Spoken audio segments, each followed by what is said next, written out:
Hello guys, आप सभी का मेरे YouTube चैनल अध्यापक मंत्रा में स्वागत है गाइस। तो गाइस, आज की हमारी श्रृंखला जो हमने चलाई है EVS की, किसकी चलाई है? EVS की। और EVS में जो भी हमारे इंपॉर्टेंट क्वेश्चंस हैं, जो हमारे एग्जाम पॉइंट ऑफ व्यू से मोस्ट इंपॉर्टेंट है और जिसका हमने टारगेट रखा है 30/30 का। किसका टारगेट रखा है? 30/30 का, यानी कि 30 में से 30 नंबर का टारगेट रखा है। और गाइस, हमें वही क्वेश्चन हमें पढ़ने हैं जो हमारे एग्जाम पॉइंट ऑफ व्यू से मोस्ट इंपॉर्टेंट होंगे गाइस। तो आपको मेरी वीडियो में वही क्वेश्चन मिलेंगे जो कि एग्जाम जो हमारे टेट, सीटेट, सुपरटेट, जितने भी टेट एग्जाम है, टीचिंग से संबंधित एग्जाम्स हैं गाइस, जो प्रीवियस ईयर में हमारे एग्जाम में पेपर में जो क्वेश्चन आ चुके हैं और जिन क्वेश्चनों का आने की संभावना है, हम उन्हीं से संबंधित क्वेश्चन करेंगे। ठीक है गाइस, तो चलिए हम स्टार्ट करते हैं। हमारा पहला क्वेश्चन है इसमें। तो गाइस, EVS के क्वेश्चनों में की श्रृंखला में हम गाइस पहला क्वेश्चन इसमें देखते हैं कि जो पहला क्वेश्चन है इसमें कि तथ्यात्मक पर्यावरण में निम्नलिखित में से क्या शामिल है। यानी कि जो तथ्यात्मक पर्यावरण होता है तो उसमें इनमें से क्या शामिल है? उच्चावच, जल प्रवाह, भूमि क्षरण या सभी। तो इसका आंसर हो जाएगा कि उपयुक्त सभी तथ्यात्मक पर्यावरण में शामिल है। ठीक है गाइस, नेक्स्ट क्वेश्चन है। नेक्स्ट है कि पर्यावरण को ऊर्जा प्राप्त होती है। तो पर्यावरण को और जो हम लोग हैं, तो हम लोगों को ऊर्जा कहाँ से प्राप्त होती है गाइस? तो सूर्य से। तो पर्यावरण को ऊर्जा कहाँ से प्राप्त होती है? सूर्य से। नेक्स्ट क्वेश्चन है। नेक्स्ट है कि नगरों में पर्यावरण असंतुलन होता है। तो नगरों में पर्यावरण असंतुलन क्यों होता है? कि मल निकासी से, तो हाँ गंदी नालियों से, फिर आवासीय समस्याओं से, तो हाँ जब भीड़ भाड़ ज्यादा होगी तो भी पर्यावरण में, जलाऊ लकड़ी से, तो हाँ। तो इसका हो जाएगा कि उपयुक्त सभी के कारण जो नगर होते हैं वहाँ पर पर्यावरण असंतुलन होता है। नेक्स्ट क्वेश्चन है।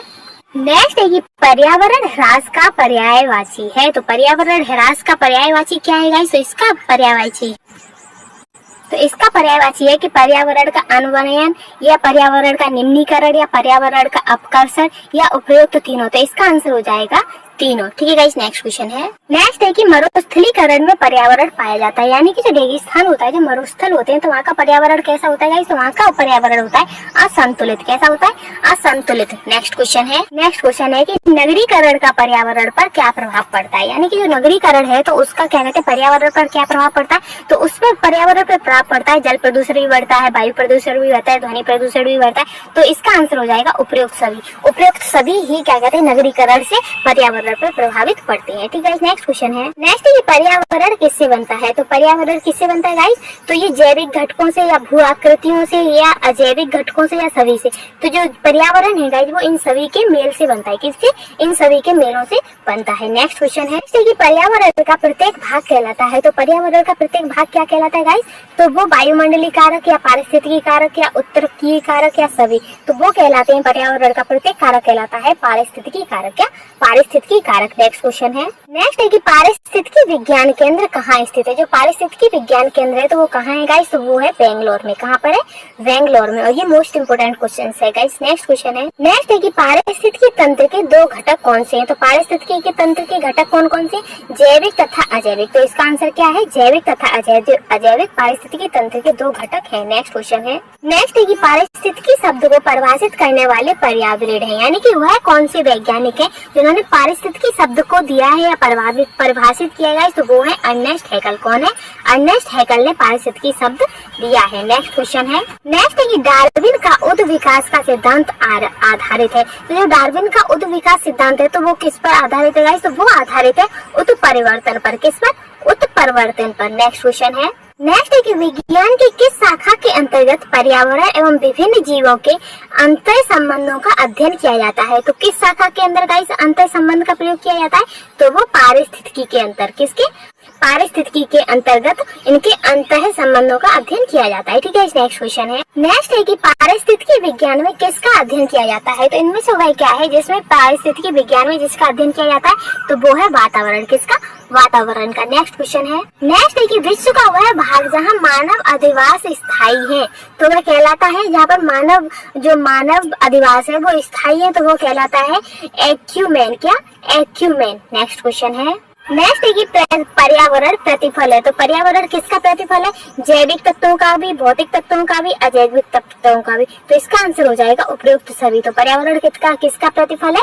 तो सभी का। नेक्स्ट क्वेश्चन है। नेक्स्ट है कि सर्वप्रथम पारिस्थितिकी स्तूप की परिकल्पना प्रस्तुत की थी। तो इनमें से वह कौन है जिन्होंने पारिस्थितिकी स्तूप की परिकल्पना की थी गाइस? तो वो थे चार्ल्स एल्टन। कौन थे? चार्ल्स एल्टन ने पारिस्थितिकी स्तूप की सबसे पहले परिकल्पना दी थी। नेक्स्ट क्वेश्चन है, नेक्स्ट है कि निम्न में से कौन सा एक पारिस्थितिकी संतुलन बनाए रखने में मदद नहीं करता है? तो इनमें से वह कौन सा कारक है गाइस जो कि पारिस्थितिकी संतुलन बनाए में मदद नहीं करता है? तो वो है वनारोपण या वर्षा जल प्रबंधन या जैव मंडल भंडार।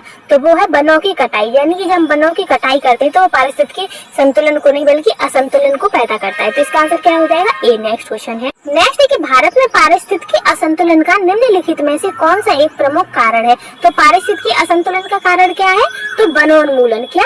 वनोन्मूलन होता है, यानी कि पेड़ों की जो कटाई होती है, पेड़ों को जो उखाड़ना होता है, वो पारिस्थितिकी असंतुलन का कारण है। ठीक है, नेक्स्ट क्वेश्चन है, नेक्स्ट है कि परतंत्र में ऊर्जा का प्रामाण्य होता है। तो परतंत्र जो होता है उसमें ऊर्जा का प्रामाण्य कैसा होता है? तो उसमें ऊर्जा का प्रामाण्य होता है सीधा। कैसा होता है? सीधा। ठीक है, नेक्स्ट क्वेश्चन है, नेक्स्ट है कि पारिस्थितिकी जीवों तथा उनके पर्यावरण के मध्य का अंतर संबंध है। तो यह कथन किस भारतीय विद्वान का है? तो ये कथन कहा है गाइस पी.डी. शर्मा ने। किसने कहा है? पी.डी. शर्मा ने। नेक्स्ट क्वेश्चन है, नेक्स्ट है कि पारिस्थितिकी के बीच अन्योन्य क्रिया का विज्ञान है। तो ये कैसी क्रिया का विज्ञान है? तो व्यक्तिगत, जनसंख्या, समुदाय या सभी। तो इसका आंसर हो जाएगा सभी क्रियाओं का विज्ञान है। ठीक है गाइस, नेक्स्ट क्वेश्चन है, नेक्स्ट है कि विज्ञान की वह शाखा जो पादप एवं प्राणियों का वातावरण से संबंध को दर्शाती है। किससे? वातावरण के संबंध से दर्शाती है। तो वो क्या है? जैव मंडल है या भौतिक है या पारिस्थितिकी है या सभी? तो वो है पारिस्थितिकी। क्या है? पारिस्थितिकी वह विज्ञान की शाखा है जो पादप एवं प्राणियों का वातावरण से संबंध को दर्शाती है। नेक्स्ट क्वेश्चन है, नेक्स्ट है कि पारिस्थितिकी प्रामाण्य सामान्यतः कितने प्रकार के होते हैं? जो प्रामाण्य है गाइस वो सामान्यतः कितने प्रकार के होते हैं? तो वो होते हैं 3 प्रकार के। कैसे? 3 प्रकार के। ठीक है, नेक्स्ट क्वेश्चन है, नेक्स्ट है कि पृथ्वी की आकृति से संबंधित पारिस्थितिकी कारकों को कहते हैं। तो पृथ्वी से संबंधित पारिस्थितिकी कारक क्या है? तो वो है मृदि। कैसा है? मृदि, यानी कि मृदा है। नेक्स्ट क्वेश्चन है, नेक्स्ट है कि सबसे स्थायी पारिस्थितिकी तंत्र है। तो इनमें से वह कौन सा तंत्र है गाइस जो सबसे स्थायी है? तो वो है समुद्र। ठीक है गाइस, कौन सा? समुद्र। नेक्स्ट क्वेश्चन है, नेक्स्ट है कि एक मनुष्य के जीवन को पूर्ण रूप से धारणी करने के लिए आवश्यक न्यूनतम भूमि को कहते हैं। तो आवश्यक न्यूनतम भूमि को क्या कहते हैं? तो उसे कहते हैं पारिस्थितिकी पदछाप। क्या? पारिस्थितिकी पदछाप। नेक्स्ट क्वेश्चन, नेक्स्ट है कि पारिस्थितिकी तंत्र का उदाहरण है। तो पारिस्थितिकी तंत्र का उदाहरण क्या है? तो वो उदाहरण है मिट्टी। क्या है? मिट्टी। नेक्स्ट क्वेश्चन है, नेक्स्ट है कि कौन सा जीवी कारक नहीं है? तो इनमें से कौन है जो कि जीवी कारक यानी कि जीव नहीं है? तो वो है पेड़ पौधे। क्या? पेड़ पौधे। नेक्स्ट क्वेश्चन है, नेक्स्ट है कि निम्न में से कौन सरोवर या झील में तेजी से वृद्धि करते हैं? तो कौन? तो जलकुंभी क्या कहते हैं? सरोवर या झील में तेजी से वृद्धि करते हैं। तो गाइस ये वाले क्वेश्चन की श्रृंखला 30 ओपन 30 की श्रृंखला हमारी यही समाप्त होती है। तो अगर आपको मेरे द्वारा पढ़ाया हुआ अच्छा लगता है और आपको समझ आता है और आपको लगता है कि ये क्वेश्चन आपके, तो गाइस इस श्रृंखला में हम आगे बढ़ते हैं। तो इसका हमारा पहला क्वेश्चन है कि 31वां क्वेश्चन है उसमें है कि भौगोलिकीय क्षेत्र में सभी पारिस्थितिकी तंत्रों को एक साथ लेकर एक अधिक बड़ी यूनिट बनाते हैं तो उसे क्या कहते हैं? जब पारिस्थितिकी तंत्रों में हम सभी को एक साथ लेकर एक यूनिट बनाते हैं तो उसे क्या कहते हैं? तो उसे कहते हैं जैव मंडल। क्या कहते हैं? जैव मंडल। नेक्स्ट है कि प्रकाश संश्लेषण के दौरान प्रकाश सुग्राहिकार के रूप में निम्न में से कौन काम करता है? कौन सा सुग्राहिकार के रूप में? तो प्रकाश संश्लेषण के दौरान क्या काम करता है? क्लोरीन, ऑक्सीजन या ये सभी या पर्णहरित है। तो जो क्लोरोफिल होता है, जो पर्णहरित होता है, वो प्रकाश संश्लेषण के दौरान प्रकाश सुग्राहिकार के रूप में कार्य करता है। कैसे? उसके अच्छे कार्य के रूप में मोस्ट इम्पोर्टेंट तत्व होता है इसके अंदर क्या? क्लोरोफिल के कारण ही इसमें प्रकाश संश्लेषण होता है। ठीक है, आगे बढ़ते हैं। नेक्स्ट है कि निम्न में से कौन सा एक सरित या लौटिक पारिस्थितिकी तंत्र का उदाहरण नहीं है? इनमें से वह कौन सा है जो लौटिक पारिस्थितिकी तंत्र का उदाहरण नहीं है गाइस? तो वो कौन सा है गाइस? तो वो है तालाब। कौन सा? जो तालाब है वो सरित पारिस्थितिकी तंत्र का उदाहरण नहीं है। नेक्स्ट क्वेश्चन है, नेक्स्ट है कि निम्न में से कौन सा पारिस्थितिकी तंत्र में एक दिशीय प्रभाव दर्शाता है? तो इनमें से वह कौन है जो केवल एक दिशीय यानी कि केवल आता है जाता नहीं है? कौन सा प्रभाव दर्शाता है? तो वो है ऊर्जा। ऊर्जा केवल आती है, जाती नहीं है। एक दूसरे से वो जाती है, उसका बैकवर्ड कुछ नहीं है, उसका केवल आता ही है। तो ऊर्जा कौन सी है? वो हमारी एक दिशीय प्रवाह है। ठीक है, आगे बढ़ते हैं। नेक्स्ट है कि पारिस्थितिकी तंत्र में उच्चतम पोषण स्तर प्राप्त है। तो इनमें से वह कौन है जो पारिस्थितिकी तंत्र में उच्चतम पोषण प्राप्त करता है? तो वो है सर्वाहारी। कौन? जो सर्वाहारी होते हैं वो सबसे ऊंचे पे होते हैं। कौन से? सबसे ऊंचे पे। ठीक है, तो ये है। वैसे तो अपघटक भी को कह सकते हैं, लेकिन सर्वाहारी ज्यादा हो परफेक्ट रहेगा इसका आंसर। पर ये नहीं कि अपघट तो उसका उच्चतम हो गया है। जैसे कि ये हो गया, ये हो गया, ये हो गया, ये हो गया। ये हो गया उत्पादक। फिर शाकाहारी जो केवल शाक वगैरह खाते हैं, फिर मांसाहारी जो केवल मांस खाते हैं, और एक वो होते हैं जो ये दोनों खाते हैं। कौन? ये दोनों ही खाते हैं। फिर इन्हें कौन नष्ट करता है? तो उन्हें अपघटक नष्ट करते हैं। लेकिन इसका क्वेश्चन का आंसर हो जाएगा सर्वाहारी। ठीक है, आगे बढ़ते हैं। नेक्स्ट है कि निम्नलिखित में से कौन सा एक मूल तत्व पत्ते के बाहरी वर्ग में स्थित रहता है? तो इनमें से वह कौन सा मूल तत्व है गाइस? जो पत्ता होता है, जो पत्ते का जो हरा वर्ड होता है, कौन सा? हरा वर्णक होता है, उसमें स्थित होता है गाइस। तो वो है फास्फोरस। कौन सा? जो फास्फोरस होता है वो पत्ते में पाया जाता है। ठीक है गाइस, और जो लोहा होता है तो लोहा मनुष्यों में पाया जाता है। आगे बढ़ते हैं। नेक्स्ट है कि निम्न में से कौन सबसे अधिक स्थिर परितंत्र है? तो इनमें से वह कौन है गाइस जो स्थिर परितंत्र है या पारिस्थितिकी तंत्र है? तो वो है समुद्र। क्या है? जो समुद्र है वो स्थिर परितंत्र है। ठीक है, आगे बढ़ते हैं। नेक्स्ट है प्रकाश संश्लेषण की क्रिया होती है। तो जो प्रकाश संश्लेषण की जो क्रिया होती है गाइस वो किसमें होती है? तो वो होती है हरित लवक में। किसमें होती है? हरित लवक में प्रकाश संश्लेषण की क्रिया होती है। ठीक है गाइस, आगे बढ़ते हैं। नेक्स्ट है कि प्राकृतिक तंत्र का विकास होता है। जो प्राकृतिक तंत्र होता है गाइस तो उसका विकास कैसे होता है? तो उसका विकास होता है तंत्र की स्व संतुलित से। कैसा? जो तंत्र होता है जब वो खुद संतुलित होता है तभी प्राकृतिक तंत्र का विकास होता है। ठीक है गाइस, आगे बढ़ते हैं। नेक्स्ट है कि पारिस्थितिकी तंत्र की कौन सी कार्यात्मक इकाई नहीं है? तो इनमें से वह कौन सी है जो पारिस्थितिकी तंत्र की कार्यात्मक इकाई नहीं है? तो कार्य यानी कि कार्य करना। तो कार्य ऐसा तो नहीं कि वो रुक जाए।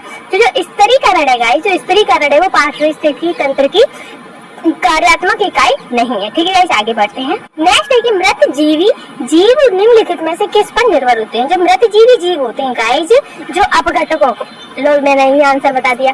यानी कि जो मृत जीवी होते हैं जीव, जो क्या कहते हैं, जो सड़े गले मांस को खाने वाले होते हैं, सड़े गले पदार्थों को खाकर उसे मिट्टी में या कार्बनिक पदार्थों में उसे कन्वर्ट करते हैं। तो वो क्या होते हैं? तो वो होते हैं मृत एवं अपघटित पदार्थों पर निर्भर। किस पर निर्भर होते हैं? मृत एवं अपघटित पदार्थों पर। ठीक है गाइस, आगे बढ़ते हैं। नेक्स्ट है कि शेर, पक्षी, सांप एवं वृक्ष हैं। जो शेर, पक्षी, सांप एवं वृक्ष हैं तो ये क्या है? तो ये गाइस जैविक कारक हैं। कैसे? जैविक कारक हैं, क्योंकि इन सभी में जीवन पाया जाता है। आगे बढ़ते हैं। नेक्स्ट है वे जीव जो अपने आहार तथा जीवन निर्वाह के लिए दूसरे जीवों पर निर्भर रहते हैं, उन्हें क्या कहते हैं गाइस? तो उन्हें कहते हैं परजीवी। क्या? जो दूसरों पर यानी कि परों, यानी कि पर मीन्स यही होता है दूसरा, जो परजीवों पर निर्भर रहते हैं गाइस उसे क्या कहते हैं? परजीवी। वो अपने जीवन निर्वाह के लिए परजीवी। जैसे कि जो अमरवील है वो खुद नहीं बढ़ते, लेकिन वो किसी पेड़ पर, तो पेड़ पर जो भी उसका क्या कहते हैं पोषक तत्व होते हैं वो खुद ले लेती है, तो उसे क्या कहते हैं? वो दूसरी चीज पर निर्भर है, तो उसे क्या हो गया? वो परजीवी हो गया। ठीक है, आगे बढ़ते हैं। नेक्स्ट है कि वन के पेड़ों की छालों पर उगे मिलते हैं। जो छालों पर गाइस जो ग्रीन ग्रीन जो दिखाई देता है, आपको देखा होगा काफी जगह ऐसी होती है जहाँ हमें ग्रीन ग्रीन से दिखाई देता है, दीवार हो जाती है या पानी वाली एरिया होती है या कोई पेड़ भी होता है, उस पर ग्रीन ग्रीन छा जाता है, तो वो क्या होता है? तो वो होते हैं लाइकेन। क्या होते हैं? लाइकेन। तो लाइकेन कहाँ होते हैं गाइस? जहाँ पर प्रदूषण नहीं होता है वहाँ पर ही लाइकेन होते हैं, जहाँ ऑक्सीजन की मात्रा अच्छी होती है। और लाइकेन होती क्या है? लाइकेन एक तरीके से काई होती है। क्या? काई होती है। ठीक है गाइस, तो आगे बढ़ते हैं।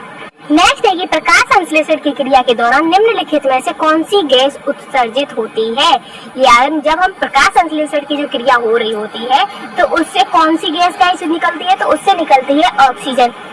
तो हम लोग जो छोड़ते हैं वो क्या छोड़ते हैं? Carbon dioxide. ठीक, और जो पेड़ पौधे होते हैं वो कार्बन डाइऑक्साइड को तो अवशोषित कर लेते हैं और ऑक्सीजन को छोड़ते हैं। क्या? ऑक्सीजन को छोड़ते हैं। और प्रकाश संश्लेषण की क्रिया होती कहाँ है? तो प्रकाश संश्लेषण की क्रिया भी होती है पेड़ पौधों में, इसीलिए तो कहते हैं ज्यादा से ज्यादा पेड़ लगाओ ताकि ऑक्सीजन की मात्रा बढ़ती रहे, कम ना हो। ठीक है, ऐसे आगे बढ़ते हैं। नेक्स्ट है कि प्रकाश संश्लेषण के लिए आवश्यक है। तो प्रकाश संश्लेषण के लिए गाइस क्या आवश्यक है? तो उसके लिए CO2 यानी कि कार्बन डाइऑक्साइड आवश्यक है। ठीक है, आगे बढ़ते हैं।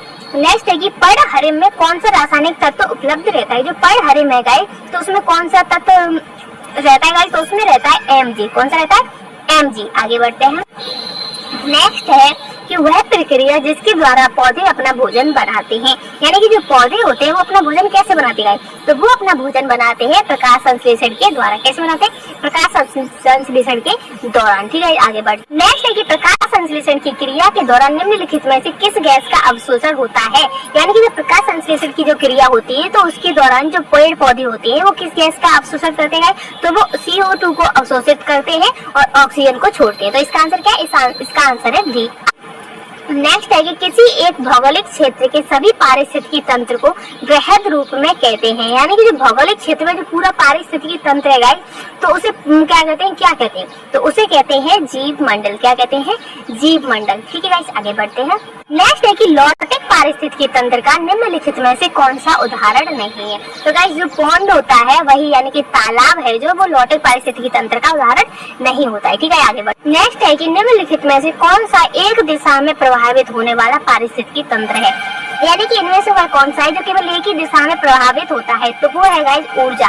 क्या है, ऊर्जा, जो केवल एक ही दिशा में प्रभावित होती है। ठीक है, आगे बढ़ते हैं। नेक्स्ट है कि एक कृत्रिम पारिस्थितिकी तंत्र का निरूपित किया जाता है। जो एक कृत्रिम पारिस्थितिकी तंत्र होता है वो कैसे निरूपित करते हैं गाइस, तो वो करते हैं कृषि भूमि द्वारा। यानी कि जो कृषि की जो भूमि हम तैयार करते हैं वो एक कृत्रिम रूप से पारिस्थितिकी तंत्र का रूप होता है। ठीक है, आगे बढ़। नेक्स्ट है कि विश्व का वह भाग जो मानव अधिवास के लिए बिल्कुल अनुपयुक्त होता है। कैसा, अनुपयुक्त होता है, यानी कि वो उपयुक्त नहीं होता है। तो वो कौन सा है, तो वो है एक्यूमेन। क्या, एक्यूमेन। ठीक है, आगे बढ़ते हैं। नेक्स्ट है कि घास भूमि किस पारिस्थितिकी तंत्र में शामिल किया जाता है। जो घास की भूमि होती है गाय, तो उसे किस पारिस्थितिकी तंत्र में शामिल करते हैं, तो उसे स्थली, कैसा, स्थली परितंत्र में शामिल करते हैं। आगे बढ़ते हैं। नेक्स्ट है कि समुद्री परितंत्र के किस वर्ग में जैव निम्नीकरण का कार्य सर्वाधिक होता है। यानी कि समुद्र का वह परितंत्र कौन सा है जिसमें जैव निम्नीकरण का कार्य सबसे ज्यादा होता है, तो वो है फाइटोप्लैंक्टन। कौन सा है, फाइटोप्लैंक्टन।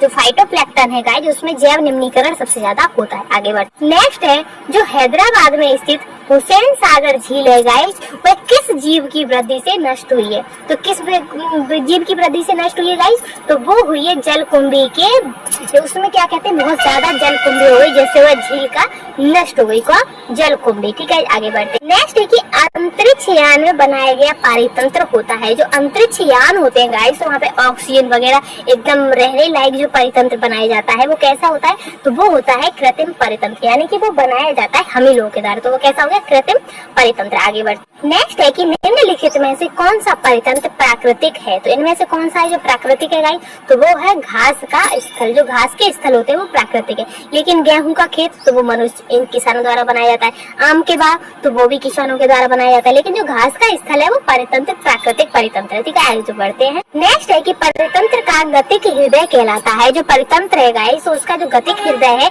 वो किसे कहते हैं, तो वो कहते हैं ऊर्जा प्रवाह व खनिज चक्र को। कैसे कहते हैं, ऊर्जा प्रवाह व खनिज चक्र को। गाइस कौन घेरे, तो हमें घेरे पर्यावरण। क्या घेरे, पर्यावरण। ठीक है गाइस, नेक्स्ट क्वेश्चन है। नेक्स्ट है कि वैश्विक पर्यावरण के लिए सर्वाधिक महत्वपूर्ण वन है। तो वैश्विक पर्यावरण के लिए सर्वाधिक महत्वपूर्ण वन कौन से, तो वो है उष्णकटिबंधीय वर्षा वन। कैसे, उष्णकटिबंधीय वर्षा वन। नेक्स्ट क्वेश्चन है। नेक्स्ट है कि खनिजों के पर्यावरण पर प्रभाव पड़ता है। तो खनिजों पर पर्यावरण का क्या प्रभाव पड़ता है, मानव स्वास्थ्य पर प्रभाव पड़ता है, तो हाँ। धूल से प्रभाव पड़ता है, तो हाँ।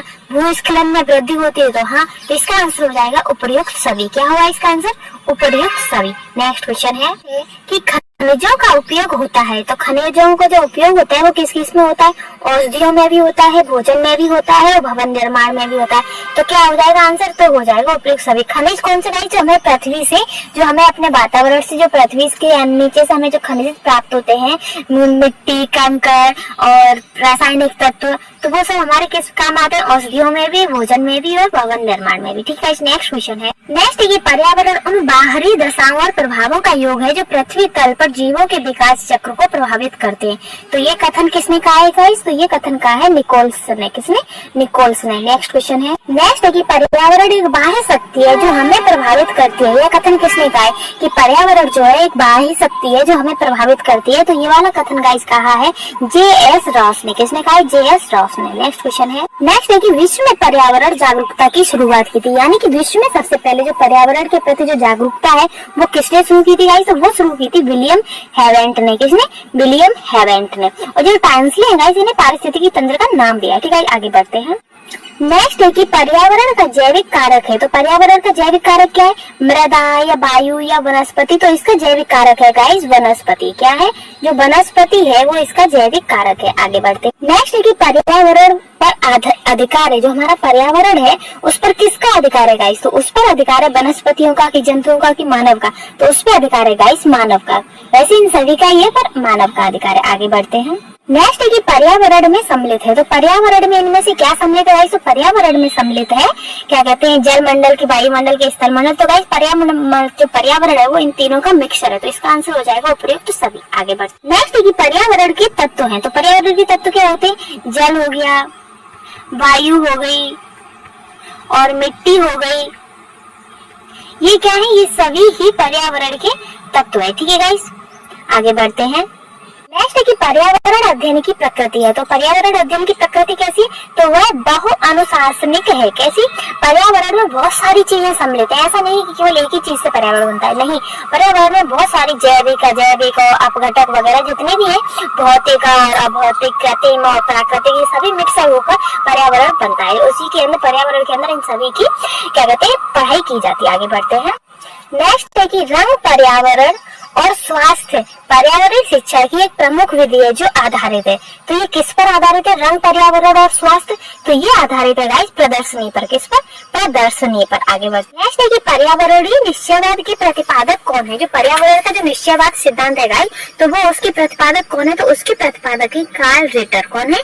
Karl Ritter. नेक्स्ट क्वेश्चन है। नेक्स्ट है कि भारत में धारणीय विकास के दृष्टिकोण से विद्युत उत्पादन का सबसे अच्छा स्रोत कौन सा है? तो इनमें से विद्युत उत्पादन का सबसे अच्छा स्रोत क्या है? तो वो है जल विद्युत। कौन सा? जल विद्युत। ठीक है गाइस, आगे बढ़ते हैं। नेक्स्ट है कि दूरदर्शन, रेडियो, नाटक, कवि गोष्ठियां, सिनेमा द्वारा दी जाने वाली पर्यावरण शिक्षा को कहते हैं। तो ऐसी क्या कहते हैं? पर्यावरण शिक्षा को क्या कहते हैं? ऐसी पर्यावरण शिक्षा को कहते हैं अनौपचारिक पर्यावरणीय शिक्षा। ठीक है, क्योंकि ये अनौपचारिक रूप से दी जा रही है। स्कूल में तो दी नहीं जा रही, जो स्कूल में देते हैं, जो शिक्षक देते हैं वो होती है औपचारिक पर्यावरण, और जो हमें बाहरी समाज से, बाहरी चीजों से हमें जो पर्यावरण के बारे में जो शिक्षा प्राप्त होती है वो अनौपचारिक शिक्षा होती है। ठीक है, आगे बढ़ते हैं। नेक्स्ट है कि प्रभावकारी दशाओं का वह संपूर्ण योग जिसमें जीव रहते हैं, तो वो क्या कहलाता है गाइस? तो वो कहलाता है पर्यावरण। क्या कहलाता है? पर्यावरण जिसमें जीव रहते हैं। तो ये हो गया कि जो संपूर्ण योग, जीवों का जो संपूर्ण योग है, जो सभी का मिक्सचर है, यानी कि जो जीव हो गए, अजैविक हो गए, जैविक हो गए, अपघटक हो गए, जो भी है वो सब सबका जो संपूर्ण योग है गाइस, वो तो उसे क्या कहते हैं? तो उसे कहते हैं पर्यावरण। नेक्स्ट क्वेश्चन है। नेक्स्ट है कि पर्यावरण के घटकों में आप किसे शामिल करेंगे? तो इनमें से वह क्या है जिसे आप पर्यावरण के घटकों में शामिल करेंगे गाइस? तो वो सभी है, क्योंकि पर्यावरण में गाइस वायु, जल, मृदा सब आता है। ठीक है, आगे बढ़ते हैं। नेक्स्ट है कि पर्यावरण के प्रमुख कारकों में निम्नलिखित में से कौन सा कारक सम्मिलित है? तो इनमें से वह कौन सा प्रमुख कारक है गाइस जो इन सब में पर्यावरण के प्रमुख कारकों में सम्मिलित है? तो जलवायु भी सम्मिलित होती है, भौगोलिक स्थिति भी, वनस्पति। तो इसका आंसर हो जाएगा सभी। क्या? ये सभी। ठीक है गाइस, आगे बढ़ते हैं। नेक्स्ट है कि भौगोलिक अध्ययन में कितने प्रकार के पर्यावरण शामिल है? जो भौगोलिक अध्ययन होता है गाइस, तो उसमें कितने प्रकार के पर्यावरण शामिल है गाइस? तो उसमें 2 प्रकार के। कौन कौन से? जैविक और अजैविक। आगे बढ़ते हैं। नेक्स्ट है कि जीवों के पारस्परिक कारकों का योग पर्यावरण है। तो यह कथन किसने कहा है? तो गाइस, तो ये कथन कहा है ए फिटिंग ने। किसने कहा है? ए फिटिंग ने। आगे बढ़ते हैं। नेक्स्ट है कि अधोलिखित में भौतिक पर्यावरण का तत्व नहीं है। तो जो भूमि के रूप होते हैं ये भी भौतिक है, मृदा भी भौतिक है, खनिज भी भौतिक, लेकिन जो बस्तियां हैं गाइस, ये भौतिक पर्यावरण का तत्व नहीं है। आगे बढ़ते। नेक्स्ट है ये सतत और स्थायी विकास किस प्रकार की अवधारणा से संबंध रखता है? जो सतत और स्थायी विकास होता है गाइस, वो किस प्रकार की अवधारणा से संबंध रखता है गाइस? तो वो रखता है नवनियतिवादी अवधारणा। कौन सी? नवनियतिवादी अवधारणा से वो संबंध रखता है। नेक्स्ट क्वेश्चन है। नेक्स्ट है कि वर्तमान समय में वन क्षेत्र उसे कहा जाता है जहाँ प्रकृति में मानव क्रियाओं द्वारा परिवर्तन हुआ। यानी कि वर्तमान समय में जो वन्य क्षेत्र है तो वो किसे कहते हैं? जहाँ प्रकृति में मानव क्रियाओं द्वारा परिवर्तन हुआ हो, तो वो किसे कहते हैं? 50% से कम। कितना? 50% से भी कम जहाँ मानव द्वारा परिवर्तन हुआ हो उसे वन्य क्षेत्र कहते हैं। आगे बढ़ते हैं। नेक्स्ट है कि पर्यावरणीय निश्चयवाद के प्रतिपादक कौन थे। तो पर्यावरणीय निश्चयवाद के प्रतिपादक कौन है गाइस? तो इसके प्रतिपादक है कार्ल रिटर। कौन है? Carl Ritter. नेक्स्ट क्वेश्चन है, नेक्स्ट है कि संयुक्त राष्ट्र संघ ने 2002 को किसका अंतर्राष्ट्रीय वर्ष घोषित किया। तो संयुक्त राष्ट्र संघ ने 2002 को किसका अंतर्राष्ट्रीय वर्ष घोषित किया गाइस? तो वो किया है सतत विकास का। कहाँ का? सतत विकास का। आगे बढ़ते हैं। नेक्स्ट है कि विश्व पर्यावरण दिवस कौन सी तिथि को मनाया जाता है। तो विश्व पर्यावरण दिवस 5 जून को मनाया जाता है। आगे बढ़ते हैं। नेक्स्ट है कि निम्न में से किस एक का संबंध पर्यावरणीय सुरक्षा से नहीं है। तो इनमें से किसका संबंध गाइस पर्यावरण सुरक्षा से नहीं है? तो धारणीय विकास या गरीबी कम करना या वातानुकूलन या कागज की थैलों का प्रयोग करना। तो इसका आंसर हो जाएगा गरीबी कम करना। ये पर्यावरणीय सुरक्षा के अंतर्गत नहीं आता है। आगे बढ़ते हैं। नेक्स्ट है पर्यावरण का संतुलन बनाए रखने के लिए वनांतर क्षेत्रफल होना चाहिए। यानी कि जो पर्यावरण में जो संतुलन बनाना है तो वो हमारे कुल 100% में से कितने क्षेत्रफल गाइस वो क्या कहते हैं वनार्तन यानी कि वन होने चाहिए। तो वो होना चाहिए 33% पर। कितने? 33%। ठीक है गाइस, आगे बढ़ते हैं। नेक्स्ट है कि पेड़ पौधे प्रदूषण को घटाते हैं क्योंकि वे अवशोषण करते हैं। तो पेड़ पौधे किसका अवशोषण करते हैं? तो वो करते हैं कार्बन डाइऑक्साइड का। किसका? कार्बन डाइऑक्साइड का। नेक्स्ट क्वेश्चन है, नेक्स्ट है कि किसी क्षेत्र में पेड़ों के उगने के लिए अपेक्षित न्यूनतम तापमान है। तो किसी क्षेत्र में कितना तापमान होना चाहिए जिसमें न्यूनतम तापमान होना चाहिए कि पेड़ उग जाए? तो वो होता है 4 डिग्री सेल्सियस। कितना? 4 डिग्री सेल्सियस। आगे बढ़ते हैं। नेक्स्ट है कि भारत में वन अनुसंधान संस्थान कहाँ स्थित है। तो भारत में वन अनुसंधान संस्थान कहाँ स्थित है? तो वो है देहरादून में। कहाँ पर? देहरादून में। नेक्स्ट है कि भारत में अधिकतम वनाच्छादन क्षेत्र कौन सा है। तो सबसे ज्यादा क्षेत्र कहाँ पर जहाँ पर वन है? तो वो है आरक्षित क्षेत्र वन। कौन सा? आरक्षित वन। आगे बढ़ते हैं। नेक्स्ट है कि निम्न में से किसको हरा सोना कहते हैं। तो हरा सोना किसे कहते हैं? तो हरा सोना वन को कहते हैं। किसे? वन को। आगे बढ़ते हैं। नेक्स्ट है कि भारत में अधिकांश वन संपदा का मालिक कौन है। तो भारत में अधिकांश वन संपदा का मालिक कौन है गाइस? वो होते हैं राज्य। कौन होते हैं? राज्य। आगे बढ़ते हैं। नेक्स्ट है कि वन महोत्सव किससे संबंधित है। जो वन महोत्सव होता है गाइस तो वो किससे संबंधित होता है? तो वो पेड़ लगाने से संबंधित होता है। किससे? पेड़ लगाने से। आगे बढ़ते हैं। नेक्स्ट है कि सोपान कृषि कहाँ की जाती है। जो सोपान कृषि होती है तो वो कहाँ करते हैं? तो वो करते हैं गाइस पहाड़ों के ढलान पर। कहाँ पर? जो पहाड़ों की जो ढलान एरिया होती है वहाँ पर सोपान कृषि की जाती है। आगे बढ़ते हैं। नेक्स्ट है कि प्राकृतिक संसाधन का उदाहरण नहीं है। तो इनमें से वह कौन सा है जो प्राकृतिक संसाधन का उदाहरण नहीं है? तो जो इमारतें होती है वो प्राकृतिक संसाधन नहीं है, कृत्रिम है। और जो जल, ऊर्जा, भूमि ये सभी प्राकृतिक है। आगे बढ़। नेक्स्ट है कि प्राकृतिक संसाधनों के नष्ट होने का शुमेल कारण है। तो इनमें से वह कौन सा कारण है जो प्राकृतिक संसाधन नष्ट होते हैं? तो वो है भूकंप। कौन सा है? भूकंप। ठीक है, इसे आगे बढ़ते हैं। नेक्स्ट है कि पर्यावरण की मूलभूत संकल्पना नहीं है। तो इनमें से वह कौन सी जो पर्यावरण की मूलभूत संकल्पना नहीं है? तो वो है जनसंख्या में वृद्धि। तो गाइस हमारे ये क्वेश्चन कंप्लीट होते हैं। कल फिर हम अपनी नई वीडियो के साथ उपस्थित होंगे। तो गाइस अगर आपको मेरे को द्वारा पढ़ाया हुआ अच्छा लगता है और आपको लगता है कि आपके एग्जाम पॉइंट ऑफ व्यू से इम्पोर्टेंट है तो प्लीज मेरे चैनल को लाइक, शेयर एंड सब्सक्राइब कर दीजिए। Thank you.